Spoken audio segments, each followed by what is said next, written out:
Oh, Whoa, I just heard a voice tell me that we're recording. I we're guess that means recording. we're So recording. did I. This must be the Hartford Chad, Board of have you been Trustees. recording I have no these idea. podcasts the whole time? Welcome mean, back to Hoops HD, everybody. Though I'm Chad Sherwood. Got David Griggs and Zach with us. David and Zach with us tonight. But we decided something very special for the off season this year. We decided that we have a special guest every month. Unfortunately, David completely blew it and scheduled our May guest, so we have Zach instead. Yeah. Yeah, What's wrong with Zach? I'm not remotely qualified to speak as our guest was going to be. Well- But I did dress for the occasion. I do have a collared shirt on, which is the first time I've worn one of these probably in 15 months. So I've been in the raw ever since we started the website. I'm just sitting here. yeah, I appreciate you clarifying that it wasn't a COVID thing. It was the entire history. That you Yeah. want to make everyone know the global pandemic in no way changed your lack of pants. No, it didn't. Well, I don't have any legs. I'm leaving. You two guys can handle this thing. All right. Good that we're staying on the highbrow topic. Yeah. That's a good place to start. It's our first time together in well over a month, and we're picking up right where we left off. I don't even know what we're doing now. We decided that we've got a special topic. One of the reasons, Zach, that you're here tonight is because we're talking about a team that was in the NCAA tournament for the first time ever this past season. Near and dear to your heart, one of your great moments when they made it, and they've had a little off-season news. I'm personally being trolled, is what this is. There's 353 Division I programs? 358. 358. And only one of them has decided in this offseason that they should just quit. And it's the University of Hartford coming off of the greatest season in school history. And I'm literally 1.3 miles from the Chase Family Pavilion. And having just moved near them, it's personal, clearly, that I'm in the neighborhood that they've decided to just railroad the entire athletic department into Division III. It's not gone. It's a decision that was never going to go over well, but the way they've done it has been just so openly craven. Being done by a school president who attended the same high school I did, who is claiming things exist at the same high school I went to that I know don't exist. And he's the president of a ostensibly major research institution. It's been a fun couple of months for Hartford. They haven't, it hasn't gone downhill as a program. It's been like Wile E. Coyote running off the edge of the Grand Canyon, basically, and looking down immediately. Right. So for those of you that may not follow, well, if you're watching this show, you do follow it, but in case that you don't, Hartford has announced that they are going to reclassify to D3. Is the stated reason, Zach, a money saving issue, or just that or was it not even that? Was it, they said that they thought that D3 fit their academic culture better? What was the stated reason, Zach? Yeah, it would be appreciative if at least they were admitting it was because of money. No, it's not money. The entire release they had this pre-done website explaining why they were doing it. Not on the athletics website, the university side, because apparently nobody in the athletic department knew this was coming, which is good to see that high level of communication within the organization. This was done at university level. The athletic department, soup to nuts, was in the dark on this. And the stated reasons was, sure, 90% of the website mentions money things, but it's not because of money, you have to understand. It's to better align the academic program profile of the school, and then going into what a financial drain Division I is on them. It's not just a bad idea in terms of it's never going to be popular if you announce, hey, we're dropping out of D1. It's the way they did it, not consulting anybody in the athletic department at all. It's the fact that it basically took a local journalist kind of revealing that he was accidentally he was able to FOIA the communication between the school president and their consulting firm that they signed up to help put a report together that basically just said, literally, make the numbers in this report we're going to use look right, and we'll handle the PR. So you want to talk about this was decided before any sort of analysis.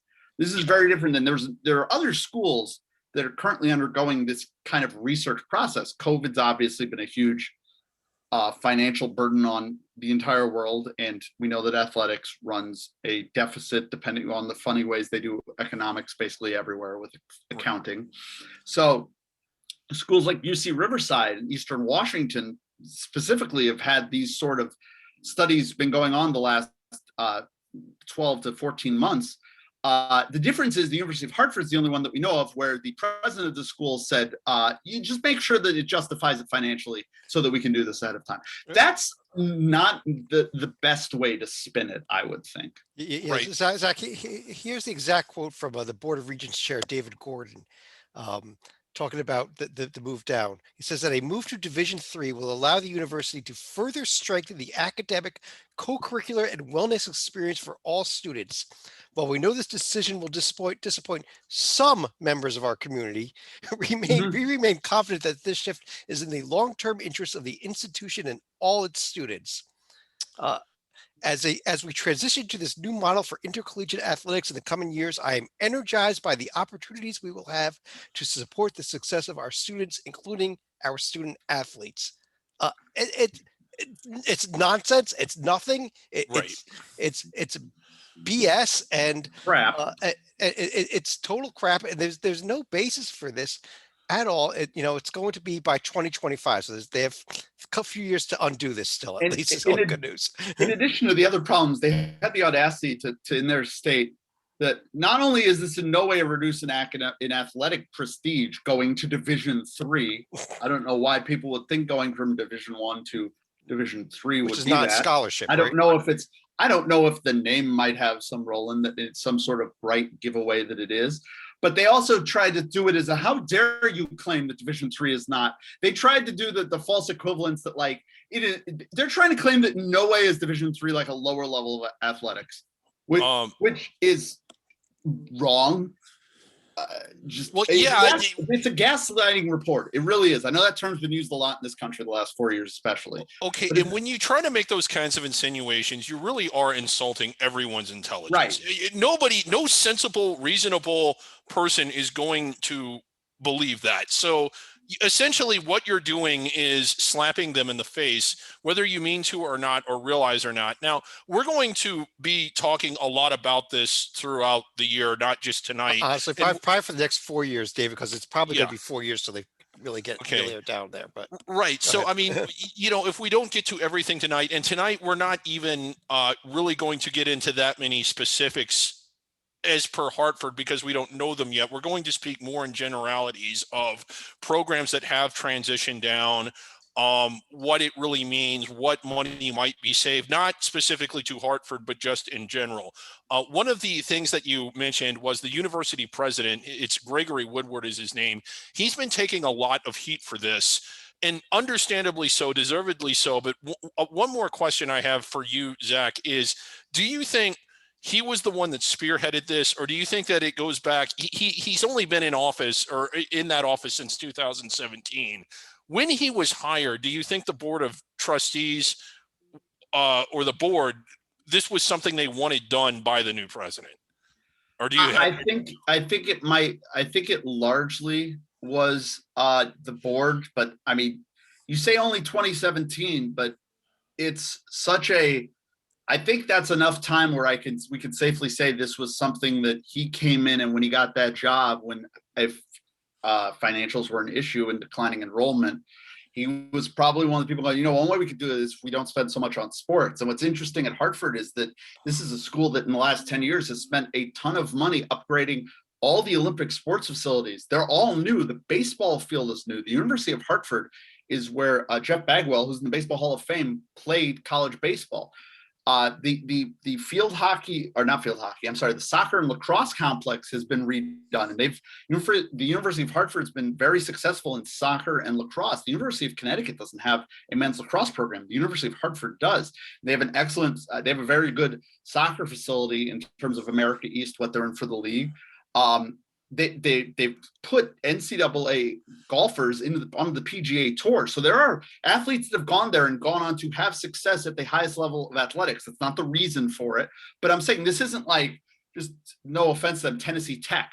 Like There has been proof that in everything but men's basketball, Hartford can be successful. They had a women's basketball team under Jen Rosati that went to the second weekend of the NCAA tournament.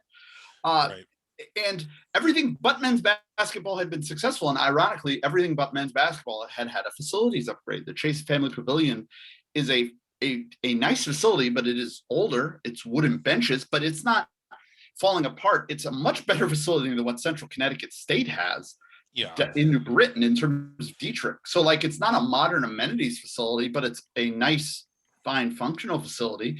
But the one sport they had never been successful at in Division I level was men's basketball, and they've really struggled. So now under John Gallagher, this guy busts his butt for 10 years, and he gets them to the point where they've been really good the last few years. They were in position last year pre-COVID. They were going to be in the America East title game. And, it didn't happen.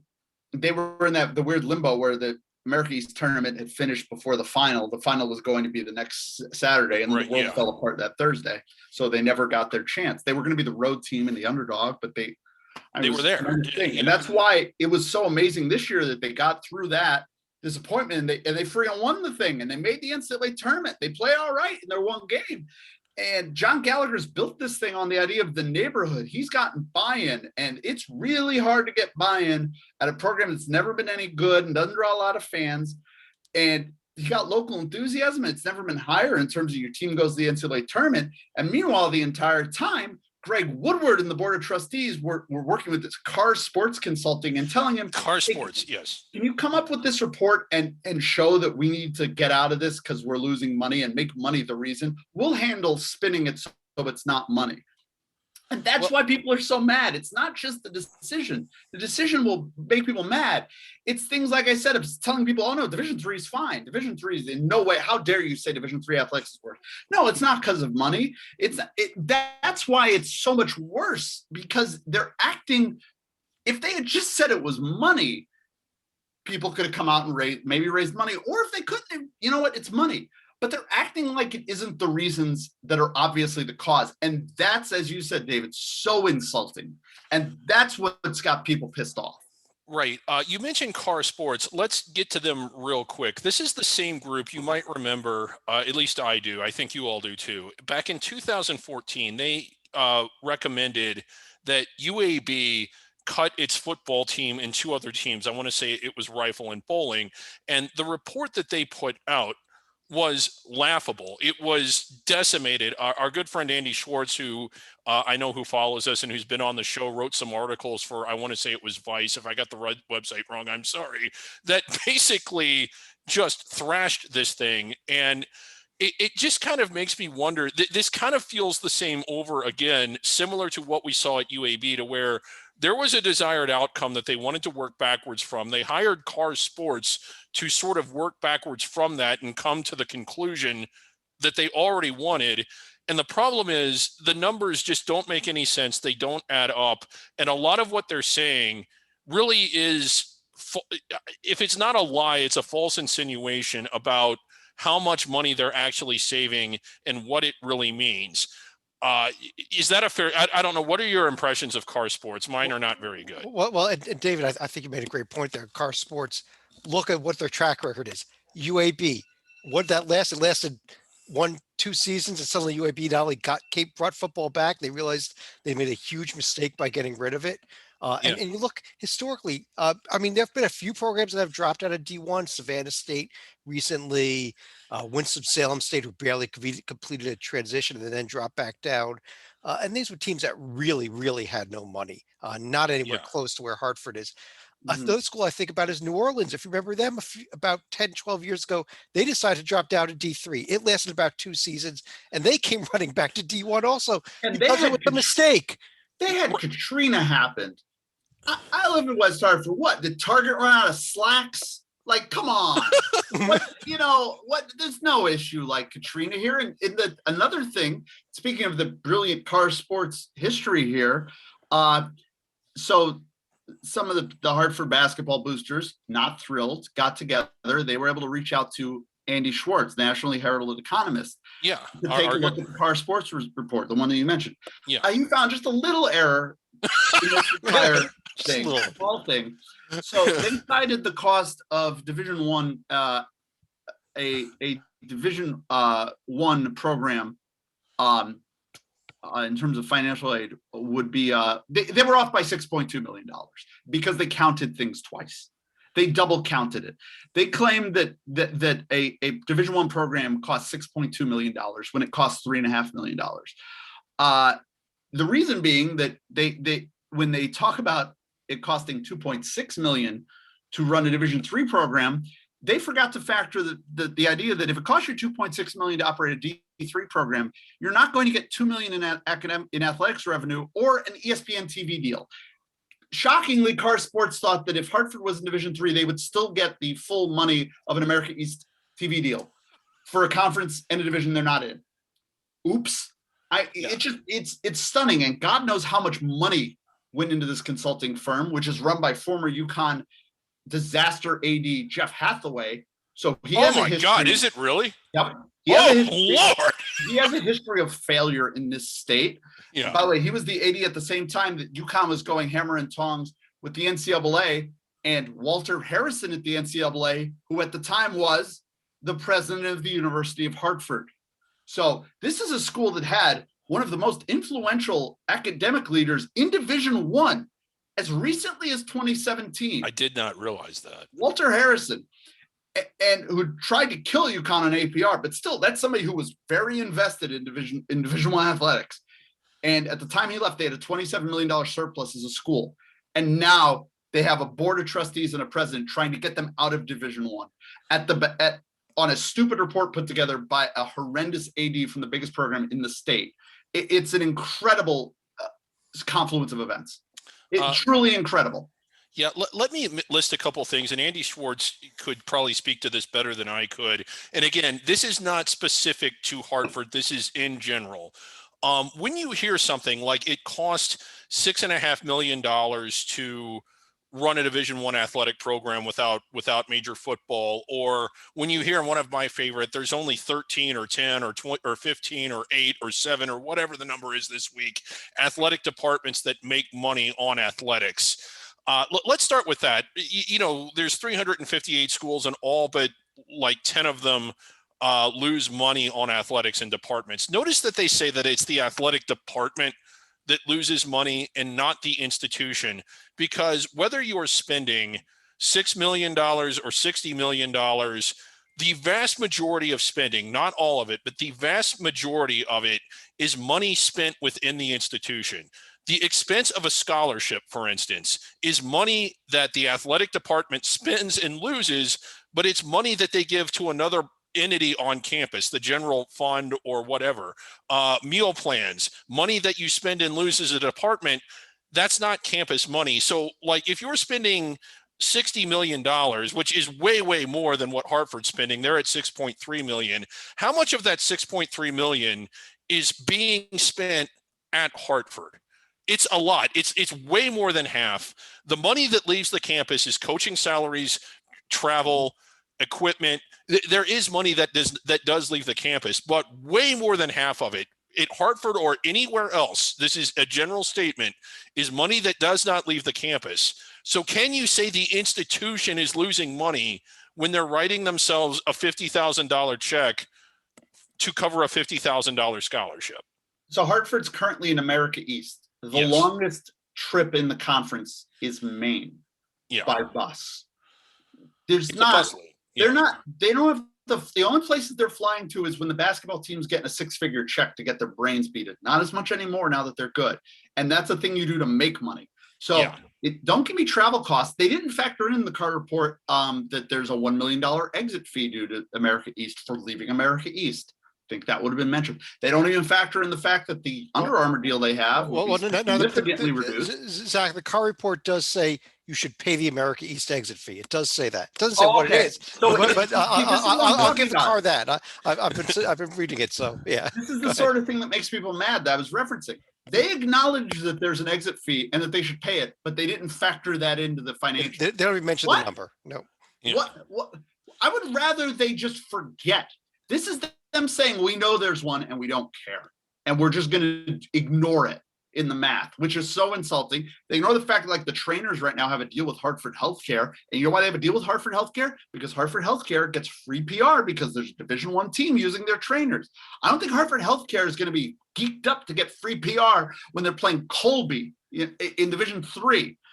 It's just little.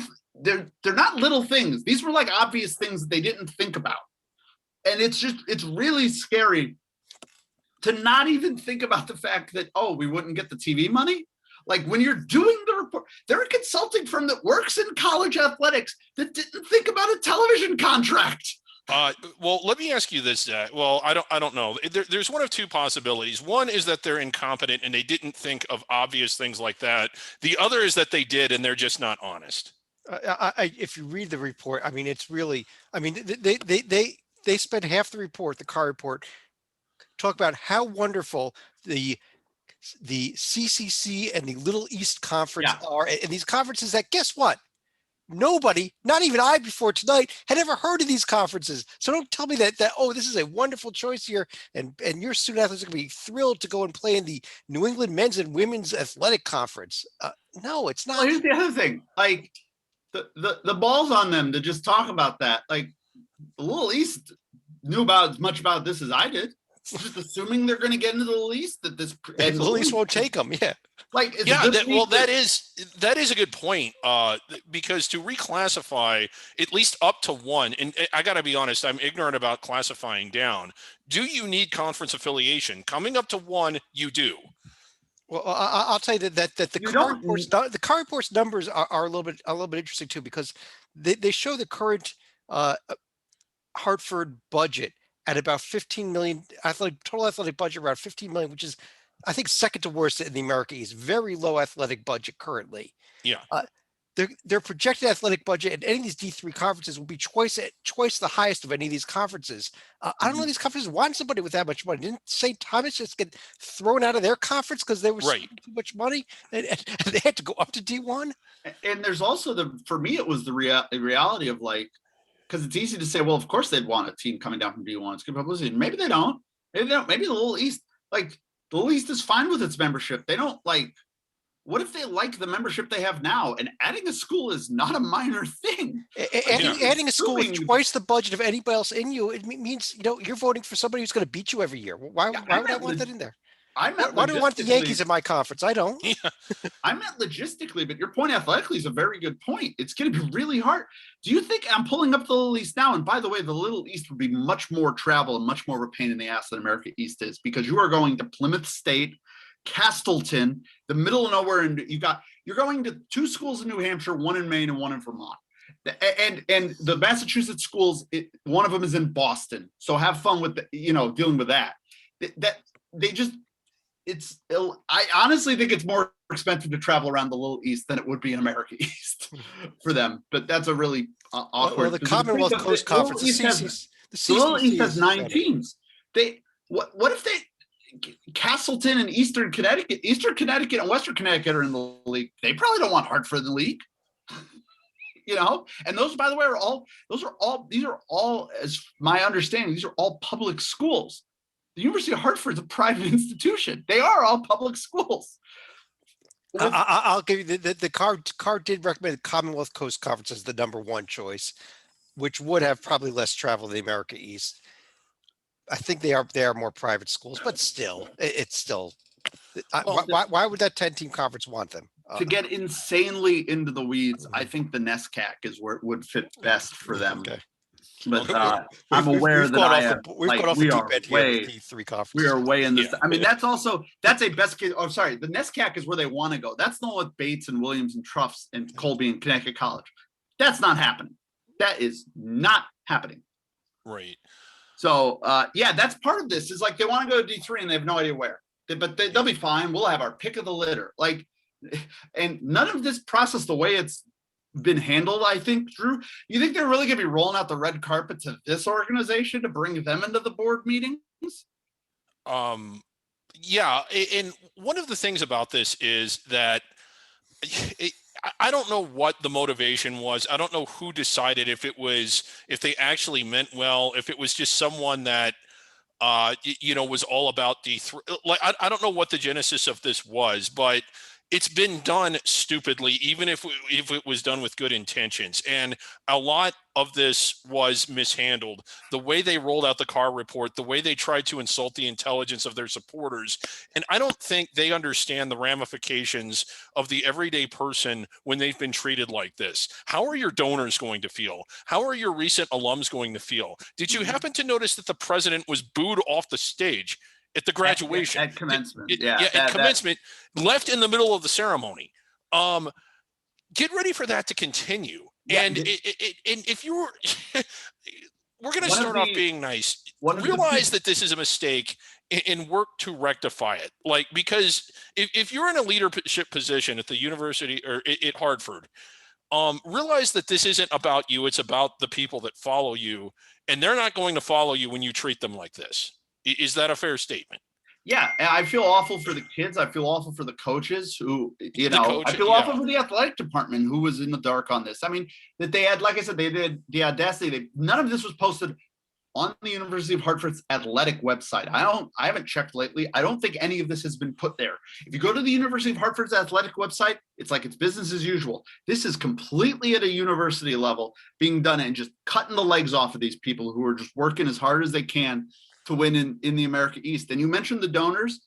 Well, when the Chase family comes out and says they'll never get another dime out of us, and I'm never setting foot on campus again, and that's who the basketball arena is named after, and it's their biggest donor, that's where it's not just bad because you're ticking them off. That's impacting the university. We're talking about people with trust that are going to give money to Hartford. You do this, and they say they're out, which a lot of them are. You've just made your money problem a whole lot worse. You have. Let me put something up on the screen right here. I think if I can do this correctly, it will. Cross my fingers. It's been a while since we've done this, but do you see this? Do you see the charts on the screen? Did they come up? Yeah, they did. yeah. Yeah. Look, just look. This is directly from the Carr report. This is page 78 of the actual Carr report we've been discussing here. You can see on the left here, kind of the current numbers in the America East, where Hartford's athletic department budget is $15 million. Their sports budget is about $11 million.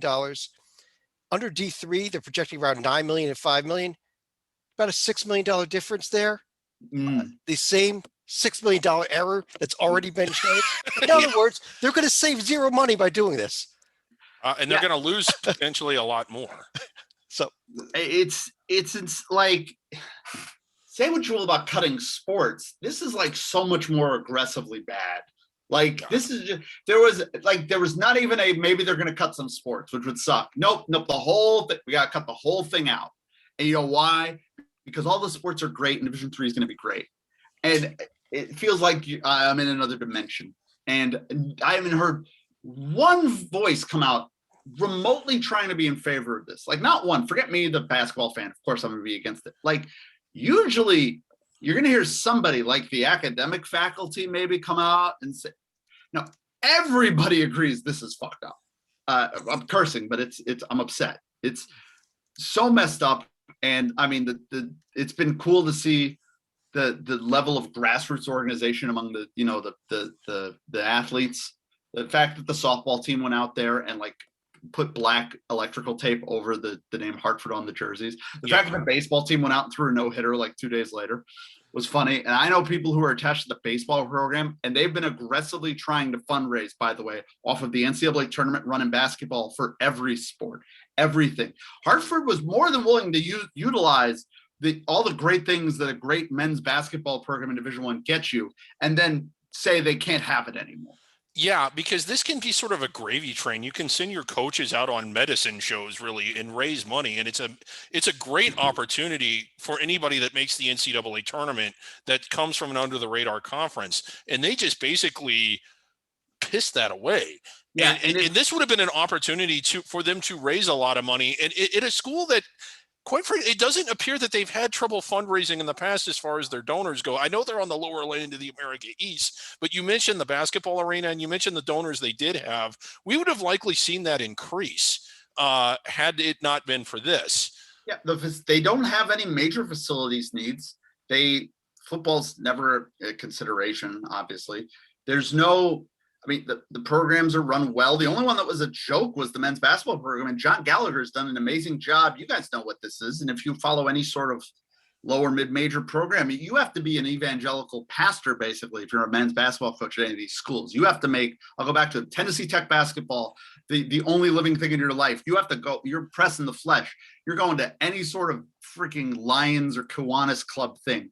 And the slogans, the slogans. John Gallagher had the slogan, the neighborhood, the idea that it was the whole area coming together and all the local businesses and just trying to get any sort of attention behind what he was trying to do. The fact he built this thing off of kids from like Australia and New Zealand, getting them to come to Hartford. Like there's no shortcuts here. This is not a case of a coach who was a guy who had a nice NBA career and is just going to be a coach for a couple years. There's nothing glamorous about being a college basketball coach at Hartford. And he did it with a smile every damn day. And he built them into a championship program. And they got that team coming back. This was never a consideration when Hartford was a joke. Now that they can actually get revenue off of it and get fans and get people in the building and really develop a rival. Those games with Vermont, man, the next couple of years could really be a thing. And it's not like America East is a deep league. It's, Vermont, UMBC, you can be right there. They could be easily in the top 3 of this league as long as they can keep John Gallagher. And when they can't keep him, they're probably getting paid by somebody to take him. Right. Instead, I mean, the fact that Central Connecticut wasn't on the phone trying to hire Gallagher is when they had a position is insane to me, but it says more about Central than it does about Gallagher because this guy's the real deal. And this guy's going places in this sport. And I hope it's somewhere sooner rather than later where he's appreciated because it sure as hell isn't at Hartford. That's for damn sure. Zach, you are, as you said at the beginning, less than 2 miles away from the school. Is there any serious buzz yet, and maybe we're still early to get this undone, to undo this decision? I mean, there's a lot of anger about it, right, but it's really hard. And part of why the timing really, I think, was part of the timing is it's, not a lot of people on campus. It's towards basically the end of the school year. Not a lot of people on campus because of COVID, so if you're ever going to try and do something like this and hope you could write it out, this was the time. We'll really, I think, know more in terms of the ability for this to be undone. I think when we come towards, the fall semester, when you start, hopefully with COVID going down, people getting on campus, people getting organized, we'll see what happens around the basketball games. John Gallagher is still, God bless him, still the coach. Yeah. I mean, still fully focused. His statement was incredible about how they're still focused on winning another championship and he's still having, but I mean, I'll give you an example. So Morgan Valley was the women's basketball coach at Hartford and was trying to turn this thing around. They had fallen apart after Jen Rosati left. Morgan Valley left to become a couple of weeks ago to take an assistant coaching job at UConn, which obviously women's basketball is a thing that was probably possible anyway. But this, I'm sure, made her decision easier. The University of Hartford didn't even ask for a buyout for Morgan Valley. Said, no, go ahead. We don't even need the buyout money. What are we? It's just the whole thing is so insulting. They can't tear this thing down fast enough. And it's going to be on the community to show that they care enough more than the money, I think. Because I think if they realize that they're going to lose, it's a school that's got some challenges, no question. It's a private school in New England that's a mid-tier university at best. That's really a music school that's charging about $50,000 a year. It's a real niche school. But the problems are not the athletic department. They're not the athletic department. The school itself largely is falling apart. The nicest buildings on campus are the athletic facilities. And athletics is being blamed for the fact that the dorms are all creaky and falling apart. And it's an art school charging, so much money at a private school. And a private school in New England, there's some competition here, folks. Yeah, that's the thing. They want to go to a level where all the schools they'll be competing with are much better schools. Like they can compete with UMass Lowell and they can compete with Vermont and stuff. They're going to compete with Trinity and Williams and Bates. That's not happening. It's not there as a school. It's not there at in terms of history. This is a school that was Division III up until 1987. And the way they came to D1 is actually is the opposite of this, because The way they did promotions when they were going D1 was they would play their games at the Hartford Civic Center because they didn't even have the Chase Family Pavilion yet. And what their plan was, we're going to play our games in Hartford. And what we're going to do is we're going to bring in big concerts and we're going to play before the concert. And that was what they did. And they were able to get some crowds into Hartford. And that was the time when people lived in Hartford, when the Whalers were in town, when UConn basketball wasn't relevant, was a joke in the Big East in the mid 80s. And they built it up from there. They got Vin Baker to go to the school, and they weren't successful with him in terms of making the NCAA tournament, but the guy became an NBA All-Star. And then things just kind of fell away. But out of that, they also got the funding from the Chase family. They built an arena. The arena's from the late 80s, and it kind of looks it, but it's fine. And they're just throwing away all of that hard work earnestly for reasons I don't understand. In terms of schools that don't make sense in Division I, there's probably 100 I would pick before Hartford. Yeah. And probably 7 in their own league. Yeah. Well, is it time for you might ask, and we're not quite over. We might have a little bit more to get to, but we'll go ahead with the announcement here. You might ask, why would Hoops HD in May spend its entire May session show on one school, Hartford? But we have made a decision here. We're dusting something off. I think I can get it. Oh, okay. You've disabled the screen sharing, Chad. Oh, well, you need to warn about these things. It's May, and we're talking about a team that made the NCAA tournament last year, and will probably has a good chance to make it next year. This is pretty relevant for what we talk about. Okay. Right now, there you go. So here we go. Yes, thank you. And we are back. We are dusting off the team of the people. It will be Hartford this year, and this is the earliest we've ever named it. Don't we normally wait until November? We actually nixed this entirely after a couple of years ago, but yes, but they may be the team of the people in terms of the team itself. The school and especially the administration of the school is the exact opposite of that. So right, yes, I don't know of what they are, but they're of nothing. And David highlights the most important point. It doesn't have to be about me. It doesn't have to be about the neighborhood. It doesn't have to be about John Gallagher. It's about the people. No. Or the people. But they've insulted the people. It's about something more than the people, though. Look at that face. Scroll down. America. Yeah, there it is. At Howie. Fight for Howie. Look at how much he loves that school. Yes. Look how earnestly he loves that school. He has smiled. He wakes up every day with a smile on his face for Hartford Hawks athletics. Yes. He is the people's mascot. So the team of the people is back. This originated, I think, with NJIT because they were just in a very unique situation. And we wanted to highlight that all year long. And it was great. We did it with Grand Canyon. We had a few other teams and it just kind of tapered off. But we are bringing it back. In fact, I would say, though, Zach, if this does happen and if Hartford does drop down, I think at the very least they should leave Howie in Division I. I mean, it'll be like the Baltimore Colts marching band. Leave Howie. I'm going to walk barefoot over there and demand they give me the suit. I'm going to openly demand it because I also live across the street from where Jim Calhoun coaches now, the University of St. Joseph. So it'd be kind of funny to have two Division III rivals 0.7 of a mile apart. But I will stand on the corner and stare over there and wave wearing that suit every day, haunting. I will haunt the Blue Jays.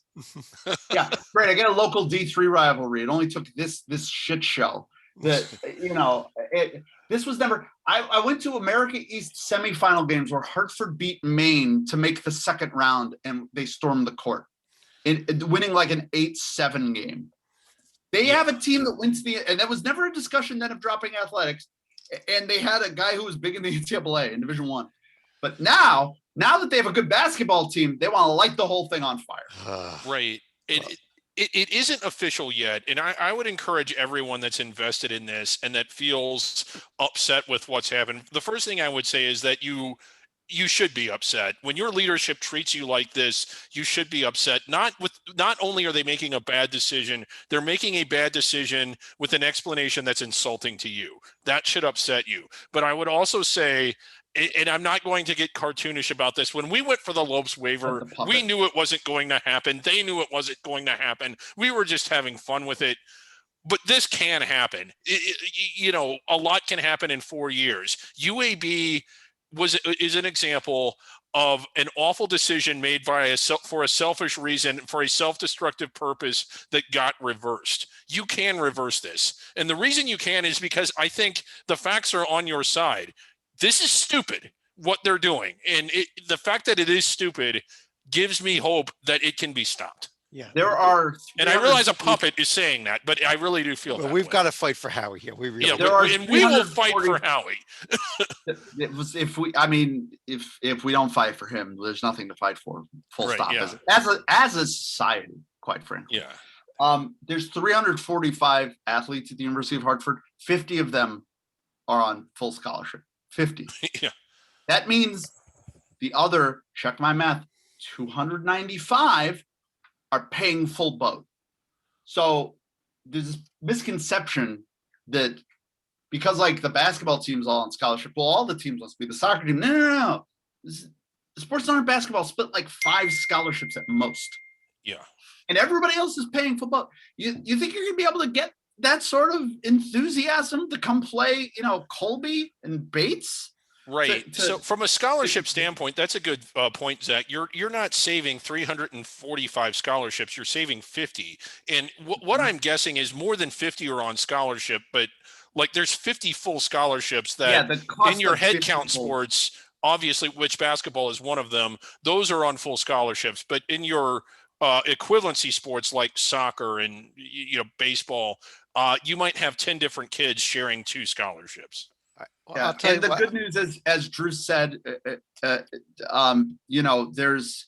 there's time. That's the one, Chad, the one thing we've got here. Hell is Drew, Time. you idiot. I'll tell you what. Drew I David, think don't know why I said that. I Drew, think could you we- talk about cartoon? I was thinking of drawing. Anyway, I think sorry, we have beat There's this. time. this- We've got this- years here. I think we've beat is this to supposed death. be a transitional process. So that's the other thing. You asked, can this be turned around? Time-wise, yes, because they've talked about doing this over a span of 3 or 4 years.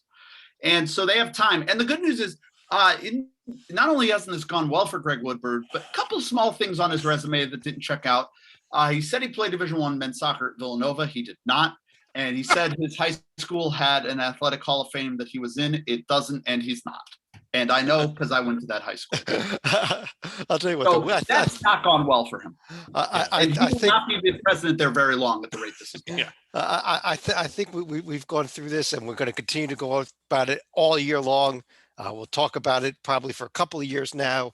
Hopefully, we can champion the cause here. We're with Howie. We're with the Hawks. But any other final thoughts from either one of you? Zach, let me start with you. Any other final thoughts before we log it off here for the day about anything? Yeah. I don't know. And there is a time limit, by the way.